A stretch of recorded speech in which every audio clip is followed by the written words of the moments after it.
মহান বিজয় দিবস 2024 উপলক্ষে জামালপুর জেলাবাসীর আয়োজনে জামালপুরের ঐতিহ্যবাহী মিল্লি ভাতের মিলন মেলার আয়োজন করা হয়েছে। মোহাম্মদপুরের সরকারি শারীরিক শিক্ষা কলেজ মাঠ প্রাঙ্গণে অনুষ্ঠানটি অনুষ্ঠিত হয়।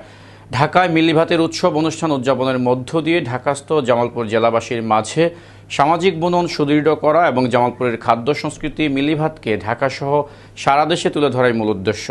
অনুষ্ঠানটির সভাপতিত্ব করেন জনাব নাজমুল আলম FCMA। আজ মোহাম্মদপুর সরকারি শারীরিক শিক্ষা কলেজে ঢাকাস্থ জামালপুরবাসীর মিল্লি ভাতের মিলন মেলা অনুষ্ঠানে পতাকা উত্তোলনের মধ্য দিয়ে শুভ উদ্বোধন করা হয়। প্রথম অধিবেশনের অনুষ্ঠানে উপস্থিত ছিলেন ভাসানী অনুসারী পরিষদ কেন্দ্রীয় কমিটির সংগ্রামী আহ্বায়ক বীর মুক্তিযোদ্ধা শেখ রফিকুল ইসলাম বাবলু, বাংলাদেশ জাতীয়তাবাদী দল বিএনপির কেন্দ্রীয় নেতা মোস্তাফিজুর রহমান বাবুল, জাতীয় সমাজতান্ত্রিক দল JSD কেন্দ্রীয় কমিটির সাংগঠনিক সম্পাদক জনাব মোহাম্মদ আমির উদ্দিন, সমন্বয়কারী AKM আজাদ মুক্তা সহ বিভিন্ন সামাজিক, সাংস্কৃতিক ও রাজনৈতিক অঙ্গনের নেতৃবৃন্দ। আমি অবশ্যই আপনাদের কাছে এই আশাবাদ ব্যক্ত করব, আপনারা আমাকে খেদমত করার সুযোগ দিবেন। ধন্যবাদ।